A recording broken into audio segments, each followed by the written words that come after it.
எல்லாருக்கும் வணக்கம். நம்ம இப்போ ஒரு இயற்கை தாவரத்தை பற்றி தான் பார்க்க போகிறோம். அதுக்கு முன்னாடி this video is sponsored by Bymod e-shopping. Bymod e-shopping application is one of the online shopping app now available on play store and app store. இதோட உள்ள பொருட்கள் ரேட்டு ரொம்ப கம்மியாக இருக்கும். அது மட்டும் இல்லாமல் தரம் ரொம்ப நல்லா இருக்கும். லிங்க் டிஸ்கிரிப்ஷனில் கொடுத்துருக்கேன், உள்ளே போய்ட்டு செக் பண்ணிவிட்டு உடனே டவுன்லோட் பண்ணிக்கோங்க. வீடியோக்குள்ளே போகலாம். நம்ம பார்க்க போகிற தாவரம் ஆமணக்கு. இதுக்கு பேராமணக்கு, சிற்றாமணக்கு அப்படின்னு 2 வகை உண்டு. ரெண்டுமே ஒரே மருத்துவ குணம் உடையது தான். இதோட தாவரவியல் பேர்னு பார்த்தா ரிசினஸ் கம்யூனிஸ் யூபர்பியசிங்கிற குடும்பத்தை சேர்ந்தது.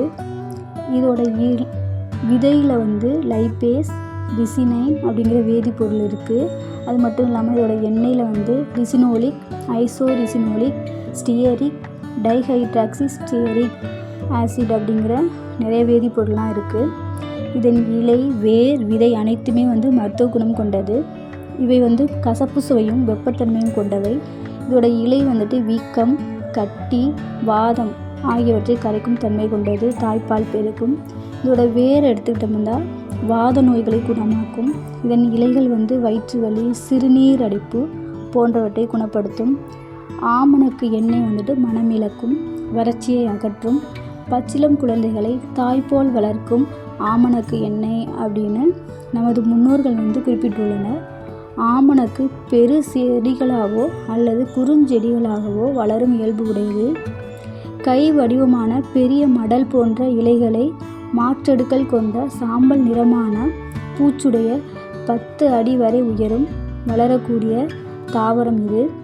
ஆமணக்கு விதையின் மேல் தோலை நீக்கி பருப்பை அரைத்து பசையாக்கி கட்டிகளில் பூசி வர கட்டிகள் உடையும்.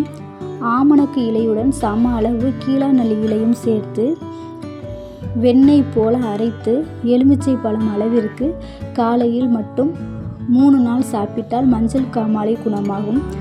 இந்த நாட்களில் பத்தியம் கடைபிடிக்க வேண்டும்.